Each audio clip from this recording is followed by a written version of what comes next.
النهارده هنتعلم مع بعض ازاي نقلب الفيسبوك بتاعنا الى الوضع الاحترافي. ايه هو الوضع الاحترافي؟ الوضع الاحترافي ده بيمكنك ان انت تنشئ محتوى او تنزل فيديوهات على الصفحة بتاعتك تقدر تربح منها، وبيكون الشروط بتاعتها سهلة وبسيطة جدا ان شاء الله. تمام.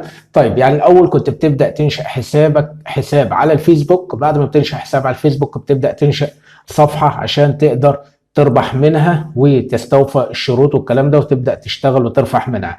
تمام. يعني في فرق بين حساب الفيسبوك، وفي فرق بين فرق بين صفحه على الفيسبوك، وفي فرق بين جروب على الفيسبوك اللي هو المجموعه.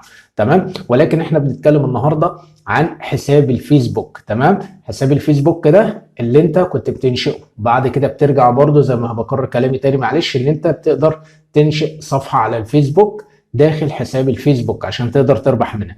ولكن الفيسبوك دلوقتي يعمل لك تحديث اللي انت تقدر تقلب الحساب الفيسبوك بتاعك الى الوضع الاحترافي كأنه صفحة بالظبط. تمام. وتقدر تحمل فيديوهات وعلى المنصة بتاعة الفيسبوك. أول ما بتنزل فيديوهات كده بتكون بقى ربنا كرمك واستوفيت الشروط والكلام ده كله. بعد ما بتستوفى الشروط بتبدأ تدخل في تحقيق الربح وتقدر تربح من الفيديوهات دي. حاسس ان انا لخبطتكم. يعني الفيسبوك نزل تحديث جديد، التحديث الجديد ده يخليك تقلب للوضع الاحترافي ان انت تقدر اي فيديو ترفعه عندك على الصفحه بتاعتك على الفيسبوك او على حسابك على الفيسبوك بيبدا تربح منه ان شاء الله لو حققت شروط الربح من الفيسبوك. تمام. طيب هنعملها ازاي دي دلوقتي ونقلب الوضع الاحترافي ازاي؟ حضرتك هتكون فاتح الفيسبوك بتاعك عادي. تمام. بعد كده تضغط على الصوره، بعد كده بتدخل على الصفحة الشخصية بتاعتك أو صفحة المعلومات بتاعتك. تمام. بتبدأ تضغط على الثلاث نقاط دول. بعد كده بتبدأ تلاقي حاجة اسمها تشغيل الوضع الاحترافي.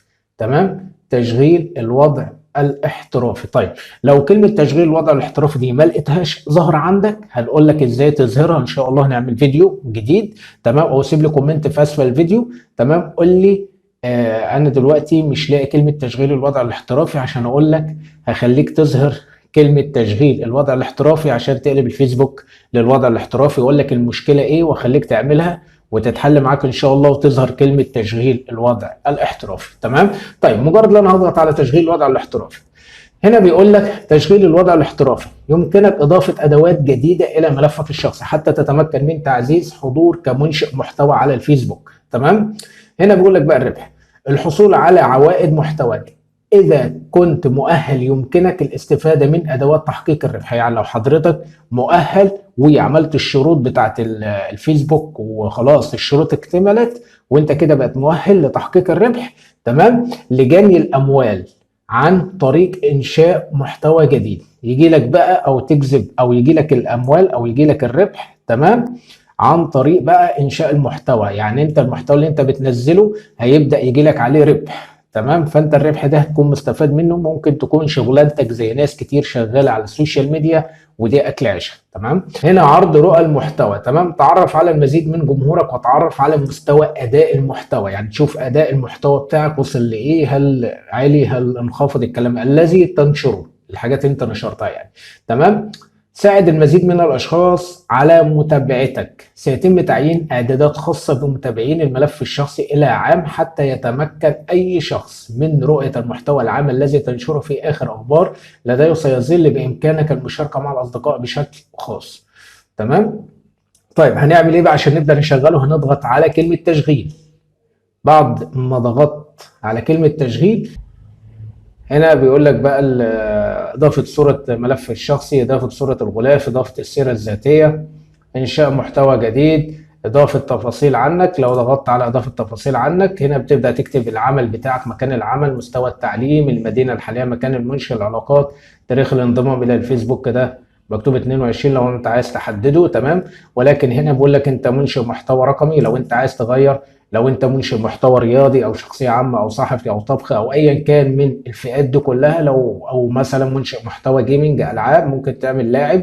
تمام. مدونه، مصمم، ممثل، الكلام ده كله. تمام. انا بالنسبه لي ممكن اخليها شخصيه عامه. تمام. بعد كده اقول له حفظ.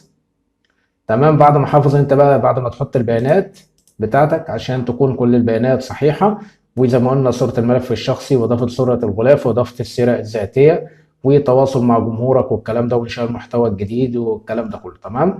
بعد كده انت لما بتخلص ده كله بقى وبتعمل البيانات، انا بالنسبه لي هرجع كده. تمام. هو كده بقول لك، هنا بقول لك تحديث التفاصيل العامة، اللي هي تحديث التفاصيل بقى والتعديل والتفاصيل الأخرى التي تتمكن من وراء أي شخص عندما يزور ملفك الشخصي، اللي أنا قلت لكم عليها مكان العمل ومكان البلد ومكان المنشأة وأنت انضميت للفيسبوك إمتى والحاجات دي. تمام. ولكن أنا ما عملتهاش عشان أنا وقت الفيديو. تمام. أنا بوريك الطريقة، أنت تقدر تعملها براحتك. تمام. ولكن أنا عاملها في الحساب الخاص بيا. تمام. ولكن ده حساب تجريبي. تمام. طيب احنا كده عملنا. طيب انا دلوقتي عايز اشوف الحساب بتاعي بدأ هيظهر للناس ازاي. لو ضغطت على عرض كما يظهر، يعني انت دلوقتي عشان تعرف ان الحساب بتاعك بيظهر ازاي، هتضغط على 3 نقاط تاني وهتلاقي حاجه اسمها عرض كما يظهر للاخرين، هنضغط عليها. تمام. بعد ما ضغطنا عليها كده الحساب بتاعي هيظهر للناس كلها كده: احمد محمد سعيد، المتابعين 2. تمام. المتابعات 2 والكلام ده كله. تمام. هنا لو بصيت هتلاقي هنا شال زر اضافه صديق وحط لك زر متابعه. تمام. هنا الرسائل وهنا استكشف الادوات والكلام ده. هنا بقى لو انت حاطط فيديوهات والكلام ده كله بتبقى موجوده هنا طبعا، وكله هيبدا يشوف الفيديوهات بتاعتك، ولو حققت الشروط هتقدر تربح من الفيديوهات اللي الناس بتشاهدها والكلام ده كله. تمام. ده كان شرحنا النهارده ازاي تقلب الحساب الفيسبوك الى الوضع الاحترافي. اتمنى اكون افدتكم. لو عجبك الفيديو لا تنسى الاشتراك في القناه وفعل الجرس على الكل. اشوفك في فيديو جديد. السلام عليكم.